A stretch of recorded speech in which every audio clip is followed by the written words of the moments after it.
Jadi saya mau Baiklah. mengajak kita semua fokus begitu ya. Ini bukan tentang tafsir, ini bukan tentang kita tidak Hukum Islam. tentang hukum Islam dan sebagainya. Tapi mari kita lihat bersama-sama bagaimana Pergub ini adalah sebuah kebijakan pemerintah, begitu.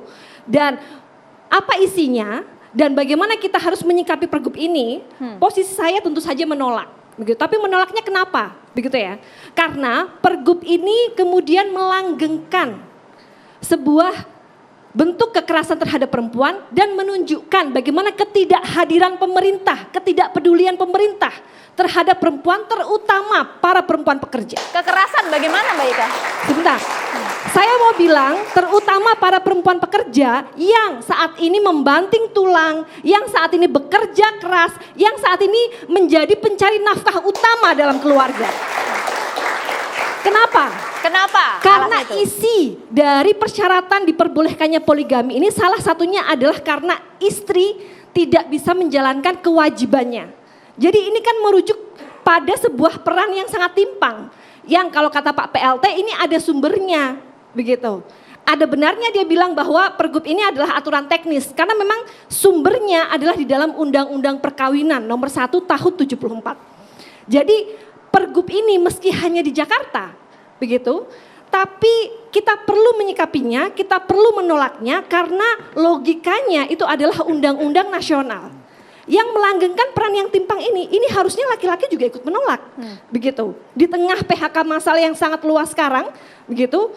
Dan kemudian perannya itu adalah masih sangat tidak bisa melihat bagaimana perkembangan sekarang. Banyak sekali perempuan yang bekerja, begitu.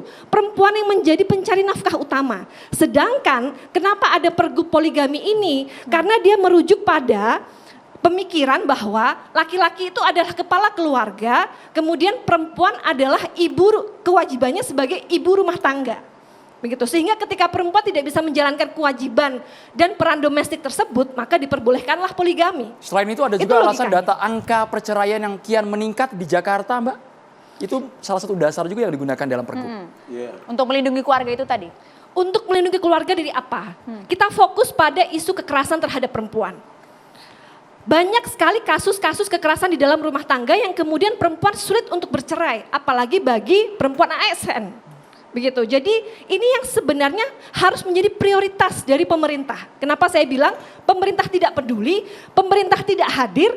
Karena kemudian yang diatur hanya bagaimana memperketat aturan poligami saja. Jadi kalau begitu. porsi negatif positifnya sama sekali tidak ada satu poin pun? Tidak ada. Yang positif? Tidak ada. Ini harus kita bawa sampai pada revisi Undang-Undang Perkawinan. Gitu. Karena logika ketimpangan peran ini yang kemudian memicu banyaknya kekerasan di dalam rumah tangga. Ketika perempuan harus bekerja sampai malam, dianggap kemudian dia tidak bisa menjalankan kewajiban domestiknya. Begitu.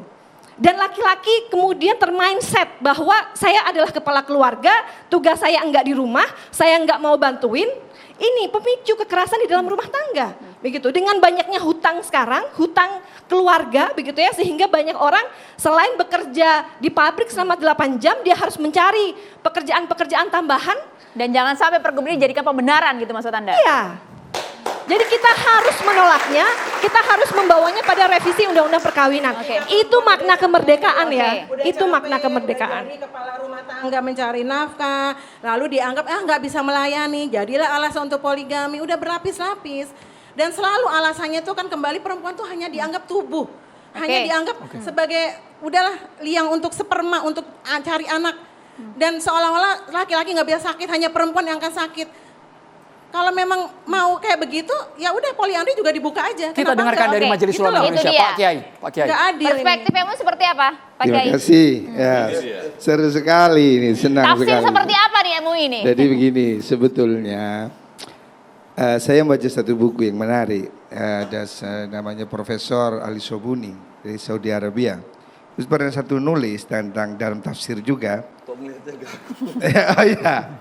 Tapi begini Bu, ternyata tidak semua wanita itu menolak poligami. Jadi dalam artikel disebutkan ada seorang profesor perempuan di Jerman. Dia mengatakan bahwa saya mendukung poligami. Saya lebih suka jadi istri kedua laki-laki yang pintar, daripada istri pertama laki-laki yang bodoh. Artinya tidak semua perempuan itu sebetulnya menolak poligami. Tidak, saya kalau tanya soal perempuan, kalau mau jadi istri keduanya, mohon maaf semuanya, yang pilihan yang hebat lah, Pak Jokowi, suka janganlah siapa gitu. Gimana? Pak Kiai hati-hati. Pak Kiai Pak gimana, Kiai Pak Kiai? hati-hati, Pak Kiai. Siapa gitu, hati-hati.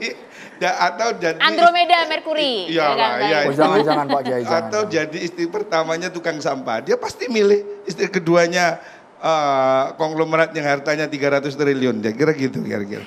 Artinya jangan dianggap ini selalu mengatakan bahwa wanita itu anti poligami, sudah tidak. Buktinya ada wanita yang nyaman dengan poligami. Ada. Saya punya contoh. Sedikit saja. Gantian dulu, gantian. Iya. Tapi ini Contoh. bukan Apa, pilihan silakan. personal. Saya Ini, punya teman. Saya tidak mendebat apa yang disampaikan. Cuman Iya. fokusnya adalah ini kebijakan pemerintah. Jadi oke, ini bukan case per case. Ini bukan pilihan personal saya setuju poligami atau enggak begitu. Tapi bagaimana kita melihat kebijakan pemerintah. Oke. Oke. Oke, Baik. jadi begini. Kita teruskan dulu Mbak Ika Saya ya. teruskan dulu. Tenang.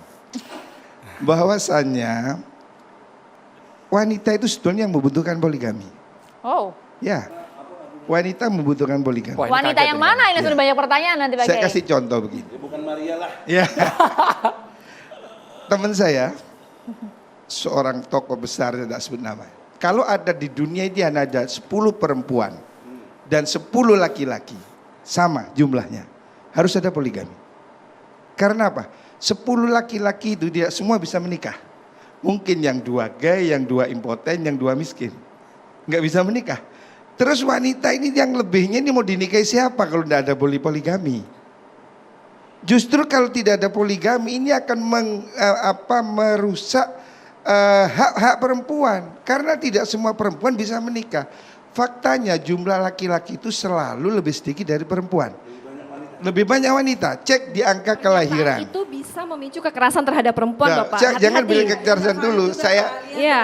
Terakhir ya 2024 itu Saya 50% sudah survei laki-laki lebih banyak. Saya daripada sudah perempuan. survei yang terdekat aja di bidan sebelah saya. Berapa jumlah angka kelahiran dalam 1 bulan? Saya sudah cek di beberapa BSRS, BKIA. Jumlah kelahiran itu lebih banyak perempuan dari laki-laki. Seandainya laki-laki dan perempuan itu sama aja, harus ada poligami. Karena wanita itu dia kaya sekalipun, dia sukses sekalipun, dia perlu kehangatan rumah tangga. Kalau tidak boleh poligami dan jumlah laki perempuan tidak sama pun tetap kurang. Maka wanita yang tidak dipoligami mau dijadikan apa? Hanya ada 2 jawaban. 1. Itu mengobjektifikasi perempuan. Loh, enggak, namanya. ini saya mau Membuat berbicara logika perempuan akal sebagai sehat. objek. Datanya loh. itu Saya datanya akan sama bicara sekali. Datanya valid nggak Pak Kiai? Valid, Datanya valid, valid. ini valid. Oke, nanti kita datakan, adu data. Hanya Datanya data dibuka bidang sebelah. di catatan demokrasi Pak Saya Kiai. Datanya saya Pak akan Kiai. bicara Buka begini ya, ya. BPS sama Seperti sekali ya. beda. Lebih Kalau banyak laki-laki. Ibu Rani ditahan dulu Bu.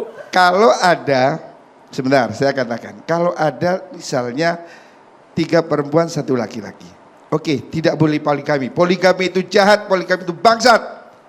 Berarti ada 2 perempuan yang tidak menikah. Apakah 2 perempuan ini dijadikan gundik saja, selingkuhan saja, selir saja, pacar aja, atau dijadikan istri?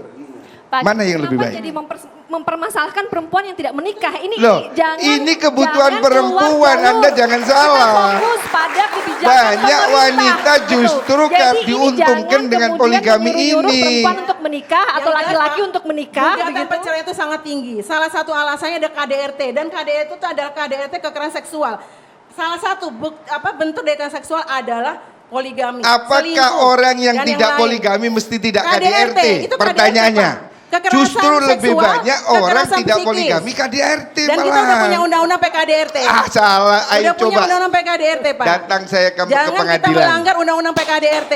Oke. Sudah diperjuangkan Oke. 7 tahun dari 19.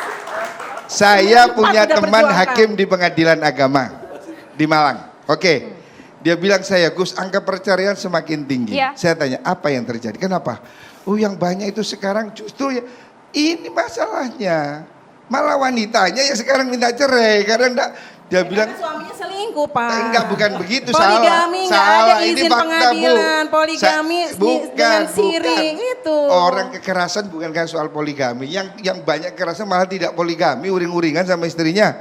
Ini yang banyak kasus di daerah banyak perceraian itu di mana wanita itu pergi jadi TKW ke luar negeri. Jadi orang yang sudah jadi TKW ke Hong Kong, ke Cina, kemana itu Singapura, kalau pulang minta cerai. Saya ketawa, saya sudah berkali-kali pergi ke sana, saya bilang. Kenapa? Alasannya kenapa, Pak? Karena dia sudah kenal dengan Tomingse, Pak. Terus di rumah ketemu Dulgimun yang baunya apek, nggak mau dia.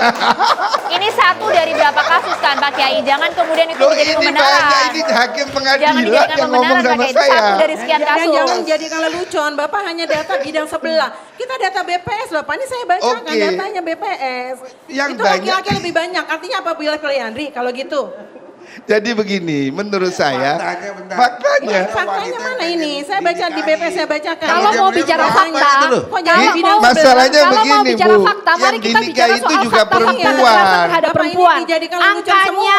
angka KDRT itu tiap tahun paling tinggi. Kita bicara Angka data dan kekerasan fakta. seksual apakah terhadap yang perempuan ADRT mesti poligami? itu faktanya. Kalau mau Apakah bicara mesti angka, poligami? tidak ada urusannya dengan Tidak ada urusannya dengan poligami. tidak ada Bu. urusannya dengan kita membela Ya, poligami. tidak ada urusan Gitu. dengan KDRT. Jadi kenapa Salah kita Anda. harus membela poligami? Jadi gini, Gitu. saya ingin katakan jangan hanya lihat sisi negatif. Oke. Saya punya banyak teman yang poligami justru dia bahagia. Kalau versi Pak Kiai, Kasuistik, Bu jangan Rana ditahan dulu. digeneralisasi. Pak Kiai, kalau versi Pak Kiai apa sebenarnya keuntungan laki-laki berpoligami? Menurut sudut pandang Pak Kiai. Oke, Yang saya poin-poinnya, lihat, Pak oke, Kiai. Poin-poinnya. Satu pertama. fakta aja, saya nggak bohong. Fakta, Wong Solo, Presiden Poligami Indonesia, saya kenal, namanya Wong Solo. Itu slogannya banyak istri, banyak rezeki. Dia ternyata memang dia tambah kaya dengan pernikahan itu, relasinya semakin besar, usahanya juga semakin kan kuat. kasus Itu Pak. nggak saya fakta. Bapak Dan istrinya harus juga enjoy melihat aja, nggak ada kelompok marah-marah, masyarakat biasa miskin, aja. Pak. Tesis saya tentang Jangan Wong Solo, jangan Pak. Wong Solo ini. Apa Bapak gimana? harus Bapak, melihat maaf. kelompok masyarakat miskin. Maaf, tesis saya tentang Wong Solo ya. Itu namanya istri-istrinya itu sangat menderita kekerasan psikis. Untuk dia bisa bertahan dalam hidupnya itu sampai terus berefleksi, membaca Quran. Tapi sebenarnya itu yang terjadi itu sangat menderita. Sakit hati. Ah, itu kan menurut Bapak Anda. kan melihat kepentingan laki-laki aja. Gimana kepentingan Kalau perempuan? itu minta cerai, kenapa terus di situ? Nah itu kan tadi sesuai dengan agama. Itu kan tafsir siapa yang dipakai? Wong dia itu Tafsir malah Wong Solo. senang, Bu. Saya kenal sama istrinya Wong Solo itu. Mereka itu bahagia. Ya Kok enggak, ibu Pak. yang enggak Enggak. dipoligami Fokus. marah? Mungkin Fokus dia ke malu kebijakan lalu bicara ke pemerintah. Bapak. Pak, Saya kan nulis oke. Pak tentang itu. Ini kebijakan Saya yang meneliti tentang mengatur Wong Solo. semua perempuan.